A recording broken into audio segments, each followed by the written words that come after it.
രാജ്യം നേരിട്ട മഹാദുരന്തങ്ങളിലൊന്നാണ് ഉത്തരാഖണ്ഡിലെ പ്രളയം. ഹിമാലയൻ സുനാമി എന്നറിയപ്പെട്ട ആ മഹാദുരന്തത്തെക്കുറിച്ചുള്ള പ്രത്യേക പരിപാടിയിലേക്ക് സ്വാഗതം.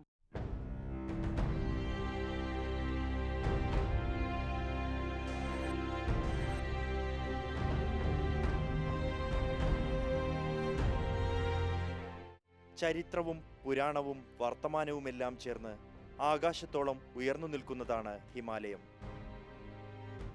ആത്മീയവും പാരിസ്ഥിതികവുമായ കാരണങ്ങൾ കൊണ്ട് ലോലമായ പ്രദേശം. ഇന്ത്യ എന്ന രാജ്യത്തിൻ്റെ ഭൂമിശാസ്ത്രവും സാംസ്കാരികവുമായ വ്യത്യസ്തതയും ഹിമാലയ പർവ്വതങ്ങൾക്ക് അവകാശപ്പെട്ടതാണ്.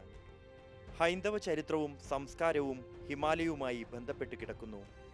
ഹൈന്ദവ വിശ്വാസമനുസരിച്ച് ദൈവങ്ങളുടെ ആലയമാണ് ഹിമാലയം. ഹിമാലയത്തിൻ്റെ സമ്പത്തും സൗന്ദര്യവും പ്രൗഢിയും ഏറ്റവും കൂടുതലായി അവകാശപ്പെടുന്ന സംസ്ഥാനമാണ് ഉത്തരാഖണ്ഡ്. ദേവഭൂമിയാണ് ഉത്തരാഖണ്ഡ്. കേദാർനാഥ്, ബദരിനാഥ് തുടങ്ങി ആയിരക്കണക്കിന് ചെറുതും വലുതുമായ ക്ഷേത്രങ്ങൾ ഈ നാട്ടിലുണ്ട്. പ്രതിവർഷം ലക്ഷക്കണക്കിന് തീർത്ഥാടകർ ഈ മലമുകളിലേക്ക് ഒഴുകിയെത്തുന്നു.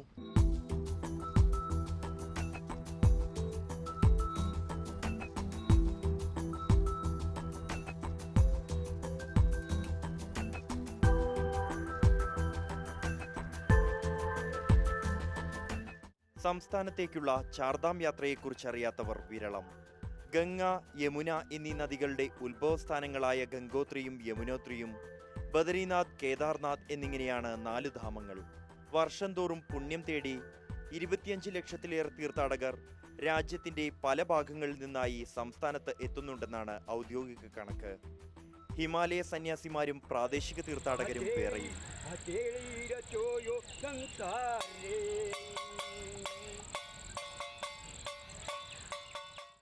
ഏപ്രിൽ മാസം അവസാന വാരം മുതൽ നവംബർ ആദ്യത്തോടെ വരുന്ന കാർത്തിക പൗർണിമ വരെയാണ് ചാർധാം തീർത്ഥാടന കാലം.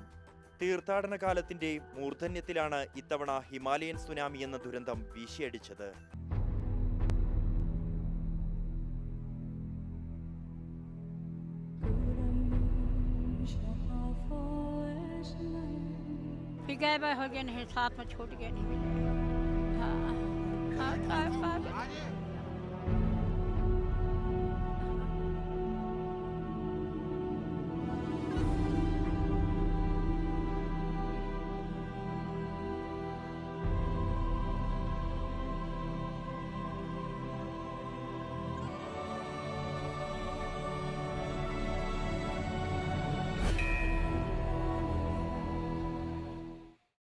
ദുരന്തം തലയിലേറ്റി നിൽക്കുന്ന പർവ്വതനിരയാണ് ഹിമാലയം.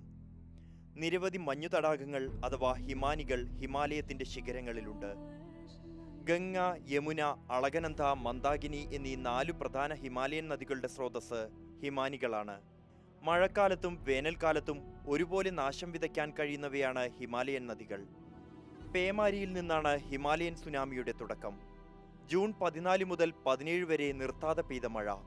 മേഘസ്ഫോടനത്തിന് അകമ്പടിയായി പെയ്ത മഴയിൽ 3 ദിവസം കൊണ്ട് സാധാരണത്തേക്കാൾ 400% വെള്ളം ഹിമാലയൻ താഴ്വരയിൽ പതിച്ചു.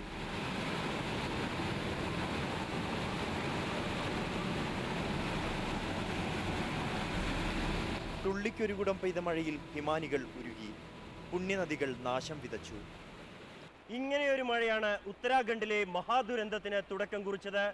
മഴയൊന്ന് കനത്താൽ മലമുകളിലെ ഉറവകളിൽ നിന്നുള്ള വെള്ളം നിമിഷനേരം കൊണ്ട് താഴെ ഗംഗയിലേക്ക് ഒഴുകിയെത്തും. ഗംഗ പിന്നെ പ്രളയ താണ്ഡവമാടും. ഗംഗയുടെ പ്രധാന പോഷക നദിയാണ് മന്ദാകിനി. കേദാർനാഥ് ക്ഷേത്രത്തിന്റെ 3 കിലോമീറ്റർ മുകളിൽ നിന്നും ഉത്ഭവിക്കുന്ന മന്ദാകിനി നദിയാണ് ഏറ്റവും രൗദ്രരൂപം പൂണ്ടത്. മന്ദാകിനിയുടെ സ്രോതസ്സായ ചോരാബാര ഹിമാനി ഉരുകിയതാണ് മന്ദാകിനി ഭീകരരൂപം പ്രാപിക്കാനുണ്ടായ കാരണം. കനത്ത മഴയിൽ ചോരാബാരി ഹിമാനിയുടെ ഒരു ഭാഗം തകർന്നു. മുന്നിലുള്ള സകലതിനെയും തുടച്ചെടുത്ത് മലവെള്ളം കുതിച്ചൊഴുകി.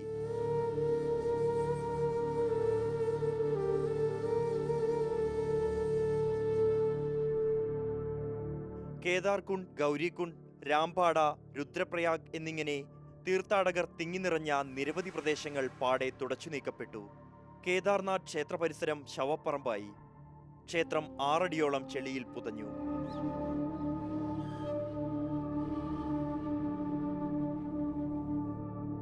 വ്യാപകമായ മണ്ണിടിച്ചിലിൽ ചാർധാമുകളോടൊപ്പം 1400ഓളം ഗ്രാമങ്ങളും ഒറ്റപ്പെട്ടു. നിരവധി പേരുടെ ജീവനും അതിലേറെ പേരുടെ ജീവിതവും മലവെള്ളത്തോടൊപ്പം ഒലിച്ചുപോയി. കുട്ടികൾ, സ്ത്രീകൾ, വൃദ്ധർ. നിമിഷങ്ങൾ കൊണ്ട് അലറിയെത്തിയ മലവെള്ളപ്പാച്ചിൽ ജീവനും കൊണ്ട് പാഞ്ഞു. ഊരും പേരും വിലാസവുമെല്ലാം ഒറ്റ നിമിഷം കൊണ്ട് ഇല്ലാതായി. മരണസംഖ്യയുടെ കാര്യത്തിൽ ഇപ്പോഴും കൃത്യമായ കണക്കുകളില്ല. 11,000ഓളം പേരെ ഇനിയും കണ്ടെത്താനുമായിട്ടില്ല.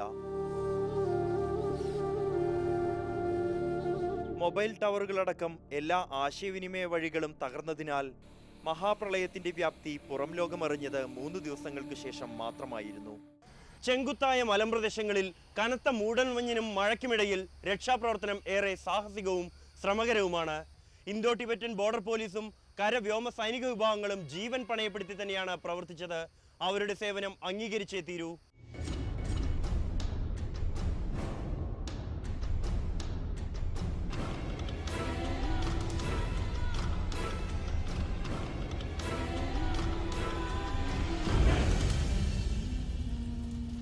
സ്വതന്ത്ര ഇന്ത്യ കണ്ട ഏറ്റവും വലിയ ദുരന്തത്തെ നേരിടാൻ മടിച്ചു നിൽക്കാതെ സർക്കാരും സൈന്യവും ഇറങ്ങി. രാജ്യം കണ്ട ഏറ്റവും മികച്ച രീതിയിലുള്ള രക്ഷാപ്രവർത്തനമാണ് ഉത്തരാഖണ്ഡിൽ നടന്നത്. കര, നാവിക, വ്യോമസേനാ വിഭാഗങ്ങൾ, ഇന്തോ ടിബറ്റൻ ബോർഡർ പോലീസ്, ദുരന്ത നിവാരണ സേന എന്നിവർ ഹിമാലയൻ താഴ്വരകളിൽ മനുഷ്യരെ തിരഞ്ഞു.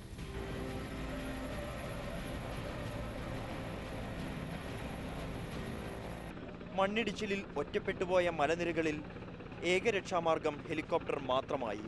ഉത്തരാഖണ്ഡിന്റെ ആകാശം ഹെലികോപ്റ്ററുകൾ കൈയടക്കി. എങ്ങും ഹെലികോപ്റ്ററിന്റെ മുരൾച്ച മാത്രം.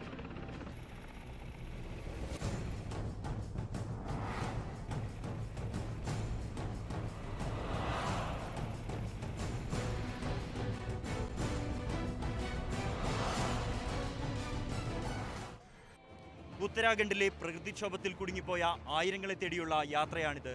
ഈ യാത്രയിൽ മാതൃഭൂമി ന്യൂസ് സംഘവും അനുഗമിക്കുന്നു.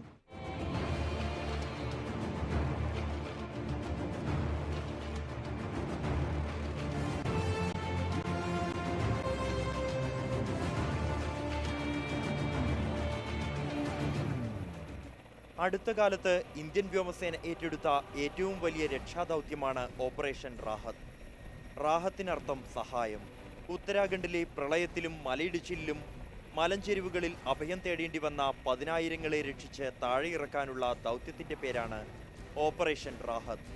MI-17, MI-26, ALH Dhruv, cheetah എന്നീ ഹെലികോപ്റ്ററുകളിലാണ് 10,000ങ്ങൾ ജീവിതത്തിലേക്ക് തിരിച്ചു പറന്നത്.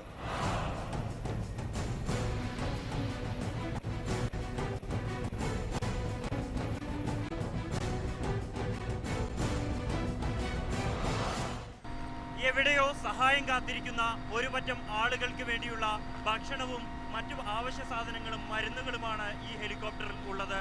4 വ്യോമസേനാംഗങ്ങളും മറ്റ് രക്ഷാപ്രവർത്തകരുമാണ് ഓരോ ഹെലികോപ്റ്ററിലും ഉണ്ടാകുക.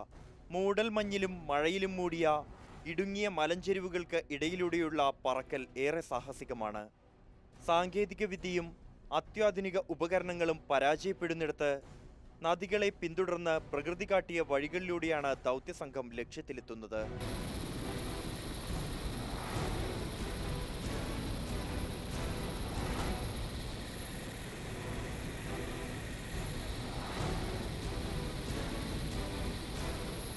ഹെലികോപ്റ്റർ നിലംതൊടുമ്പോഴേക്കും ഇങ്ങനെ ആർത്തിയോടെ ജീവിതത്തിലേക്ക് ഓടിയെടുക്കുന്ന ഒട്ടേറെ പേരുണ്ട് ഓരോ മലഞ്ചെരുവിലും.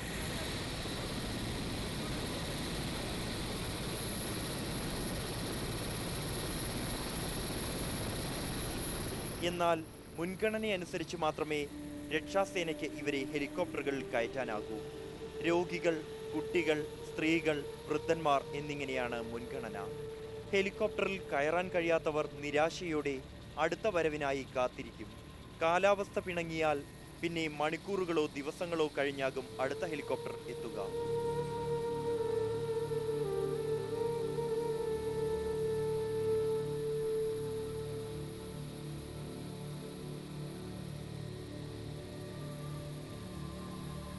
ധീരനായ സൈനികൻ രക്ഷാ ഹെലികോപ്റ്ററിൽ ജനങ്ങളുടെ പരിചാരകനാണ്.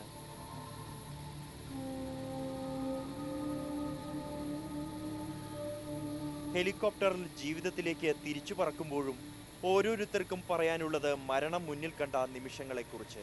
3 दिन तक भूखे रहे हैं, उसके बाद मिलिट्री गई है जब खाना मिला है. ജീവിതം തിരികെ പിടിച്ച് രക്ഷാകേന്ദ്രങ്ങളിലെത്തുന്ന ഒരാളുടെ മുഖത്തുപോലും സന്തോഷം കാണാനാകില്ല. ഉറ്റവരും ഉടയവരും നഷ്ടപ്പെട്ടതിന്റെ വിതുമ്പൽ മാത്രം. आज 8 रोज हो गई, इन्हें का पानी पी पी के जान दिया हुआ है, खाने नहीं मिला. मेरे साथ पापा, मम्मी, दादा, दादी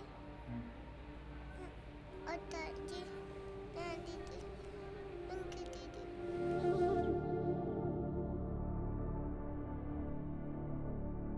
अभी तो मेरे को ऐसे ऐसे मेरे को पता नहीं है उनका.